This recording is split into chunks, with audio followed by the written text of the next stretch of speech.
welcome back to my channel. In this video, I will show you how to empty the trash, also called the recycle bin in Windows 11. So let's get started. So empty trash from desktop. Right click on the recycle bin. Here you will see empty recycle bin.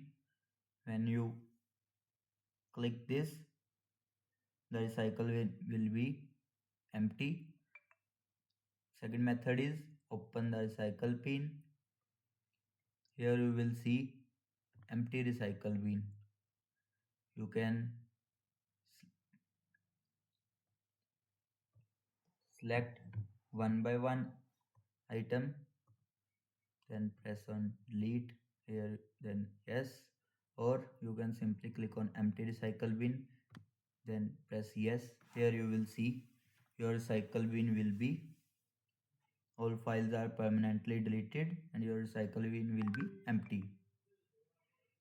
And that's it. You have successfully learned how to empty trash in Windows 11. If you found this video helpful, like, share and subscribe for more window tips and tricks. Thanks for watching.